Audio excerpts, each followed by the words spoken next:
आजकल इतनी मान्यताएं ऐसी हो गई, जैसे आपने बोला, ऐसी वेब सीरीज, ऐसे फिल्म और ऐसा प्रदर्शित कर दिया जाता है। प्रकट में भी हो रहा है भैया। महाराज जी, तो संत किसको माने? संत कौन? महाराज जी, बाहरी वेशभूषा से देखा जाए तो कौन, और आंतरिक स्थिति से देखा जाए तो कौन महाराज जी? सबसे पहली बात है, तीन का जो विजयी होता है उसे साधु कहते हैं। सब पूरे शास्त्र के हम सार बात बता देते हैं। जो शास्त्रीय भाषा में कहते हैं पुत्रैषणा, वित्तैषणा और लोकैषणा, और शाब्दिक भाषा में कहते हैं कंचन, कामिनी और कीर्ति। जो काम पर विजय प्राप्त किए हैं और जो धन पर विजय प्राप्त किए हैं, धन पर विजय प्राप्त मतलब धन की आशा का त्याग किए हुए हैं, और जो मान कीर्ति की वृत्ति का त्याग किए हुए, उसे ही महात्मा कहते हैं, उसे ही महापुरुष कहते हैं, जो मदन, मद, मोह, मत्सर इन पर विजय प्राप्त की। महाराज जी, ये तो आंतरिक स्थिति हो गई। अभी हम जो संसार में सामान्य जीव हैं, आंतरिक स्थिति का ही बाहर प्रकाश होता है, यह बात समझ लो। घर में दीपक जलेगा तो खिड़की से बाहर से रोशनी पता चल जाएगी अंधेरा है कि प्रकाश है। व्यवहार में पता चल जाएगा। ड्रामेबाजी का व्यवहार अलग होता है, समझ रहे हो। अगर हम रुपया लेंगे ना तो तुम्हारे दिमाग नहीं बदल सकते, ध्यान रखना।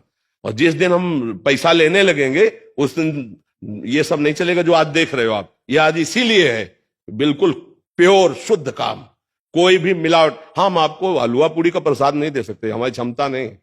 हम आपको गुलाब जामुन का प्रसाद नहीं दे, हमारे यहां प्रसाद नहीं बढ़ता कभी, क्योंकि है ही नहीं तो बचे क्या।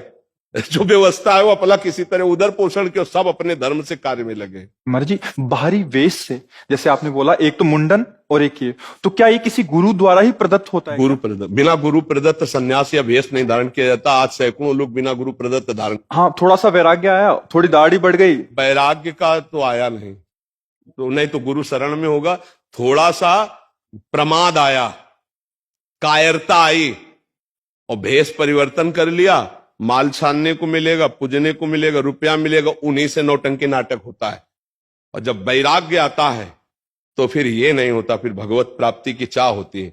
और फिर जो ये वैभव होता है वो आखिरी बात होती है। जब सिद्ध हो गया, भगवत प्राप्त हो गया, काम हो गया, तो भगवान जगत मंगल में उतार देते हैं।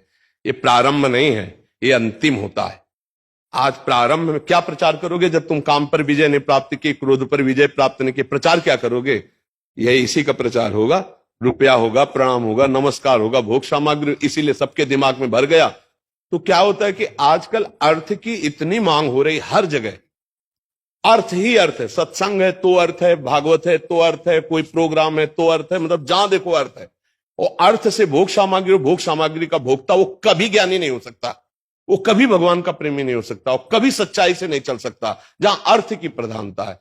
और अर्थ की प्रधानता, इसीलिए लोगों के दिमाग में बात बैठ गई है कि ये सब धंधा है, क्योंकि इसको धंधा बनाया जा रहा है। तो इसीलिए लोगों को ये लगता है कि ये सब फ्रॉडगिरी है। ये सब नहीं, भरोसो दृढ़ इन चरणन के रो। कभी भी संत महात्माओं ने अपने वचनों को नहीं बेचा है। ये जीवन की धरोहर है, कल जगत कल्याण के लिए कि बेचने के लिए है। महाराज जी, एक और प्रश्न है। ये तो हो गया एक। महाराज जी, आज देख रहे हैं कि कोई भी किसी को भी बाबा जी बोलता रहता है। वो पैंट शर्ट डाला है, वो कुर्ता पजामा डाला है, हाँ, क्या है कि उनकी मर्यादाओं को तो जानते नहीं है। संत किसी के आगे भी लगा है, हमारे यहां दिखाई देता है, कभी पैंट शर्ट में होते हो, कभी पूरे संत भगवा ऐसे धारण किए होते। ये सब नौटंकी नाटक संतों में नहीं होता प्रभु। एक गुरु मर्यादा होती है। जो गुरु ने लंगोटी लगा दी, जो गुरु ने भेष दिया, वो आजीवन उसको निर्वाह किया जाता। संत उसमें लंगोटी धारण करेगा? अरे बिना लंगोटी का कौपीनवंता खलु भाग्यवंता, संत की स्थिति ऐसे। अच्छा, गृहस्थ में जो संत होते हैं वो अपनी मर्यादा से होते हैं। पैजामा कुर्ता पहने, कंठी है, तिलक है, नाम जप है, वो अपनी मर्यादा से रहते हैं। तो जो मर्यादा आचार्य परंपरा से बनी उसका त्याग किए हुए जानते ही नहीं। एक हितधाम में लाल कपड़ा पहने हुए थे, तो उन्होंने प्रश्न किया, तो जब उन पर दृष्टि गई तो स्थिति कुछ थी नहीं। तो हमने कहा प्रश्न बहुत ऊंचाई कर रहे हो, कहां से सन्यास लिया है? बोले कहीं से नहीं, अपने मन से पहन लिया। तो अब क्या होता है कि भेष बनाने में कोई ज्यादा देर तो लगती नहीं। नीचे लाल पहन लो, ऊपर लाल पहन लो, नीचे पीला पहन लो, ऊपर पीला पहन लो, जैसा मनावे वैसा तिलक लगा लो। कोई जानने वाला तो है नहीं कि आपके संप्रदाय का तिलक लगाएं, आप किस आचार्य से जुड़े हुए हैं। अब वो क्या, वो जो कार्य करेंगे वो संसारिक कार्य करेंगे और बेइज्जती होगी संतों की।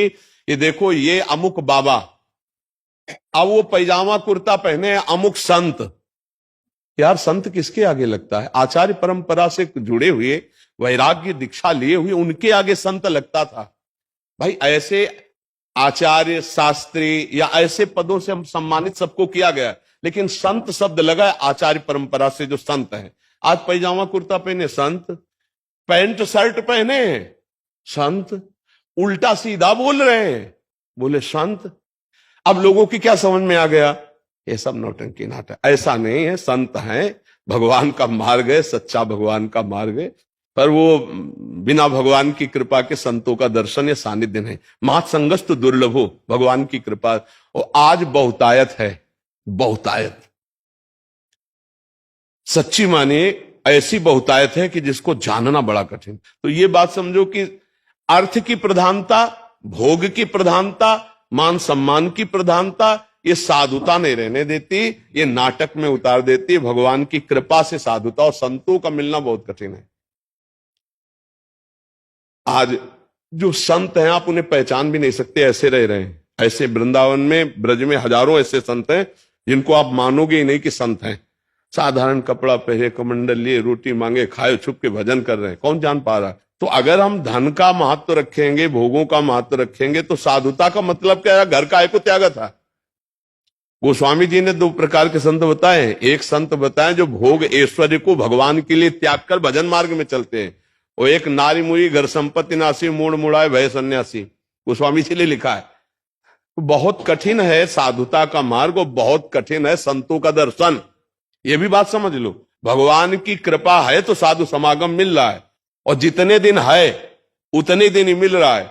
ये बाजार है, उठ जाएगी, ज्यादा दिन नहीं रहेगी। पकड़ना है तो पकड़ ले, तो गाड़ी छूट जाएगी। महाराज जी, दो शब्दों में एक अंतिम इसका करेंगे।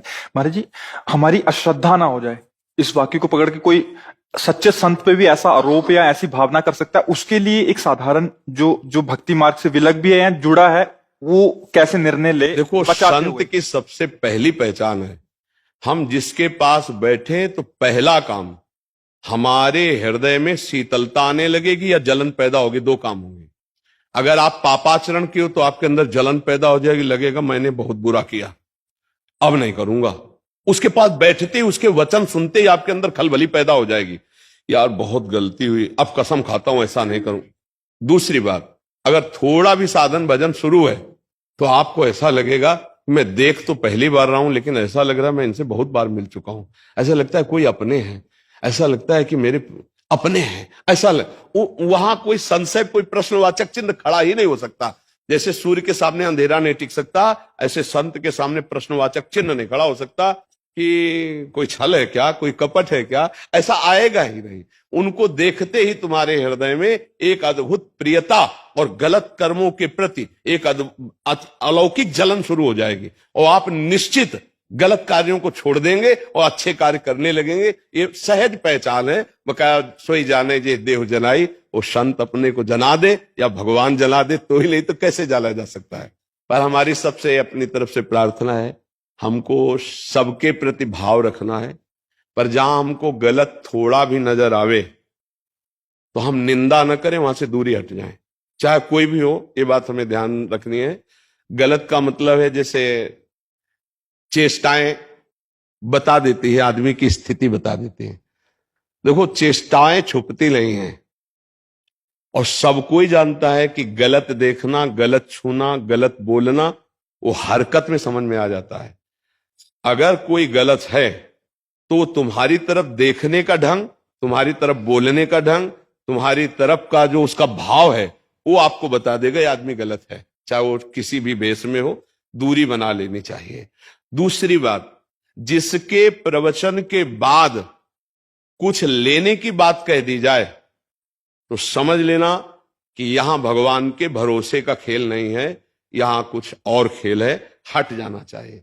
तीसरी बात, जो मिलते ही आपको अपना बनाने की कोशिश करे, जो आपको अपना बनाने की, वहां कभी मत फंसना। ये भी सूत्र समझ लो। आप मिले, आपको इतना प्यार, इतनी, क्यों आप उनकी मुट्ठी में आ जाएं, बिल्कुल नहीं आना, दूर हटके रहना। ये पक्का समझ लेना, संत कभी अपेक्षा नहीं रखते, वो निरपेक्ष रहते हैं। आप उनके जितने प्यार में झुकेंगे वो उतने ही आपसे निरपेक्ष होते चले जाएंगे। संत की पहचान होती है। अगर वो लौट करके आपकी तरफ प्यार दृष्टि से देख ले तो आप निहाल हो जाओगे, जो निरपेक्ष संत है। और जो आपको पहली बार में ही आकर्षित करके अपना बनाने की कोशिश करे तो ये समझ लेना चाहिए कि यहां निरपेक्षता नहीं है, तो भगवान का भरोसा नहीं। ये कुछ हमसे चाह रहे हैं, और जो हमसे चाह रहे हैं तो हमारी चाह पूर्ति इनसे हो ही नहीं सकती। ये कुछ ऐसी बातें हैं पॉइंट की जिनको समझना चाहिए। अच्छा, जिस सत्संग में जाने के लिए, अध्यात्म सुनने के लिए पैसा लगे, उसमें तो कभी जाना ही नहीं, क्योंकि उसमें लाभ होगा ही नहीं आपको। क्योंकि अर्थ दे करके भगवान की चर्चा का लाभ नहीं मिल पाएगा।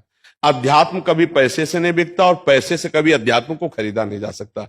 आज समाज अंधी होती चली जा रही है। हमारे रोग दूर होंगे भगवान नाम जप से, ना कि किसी के छूछा से। बात पक्की समझ लेना।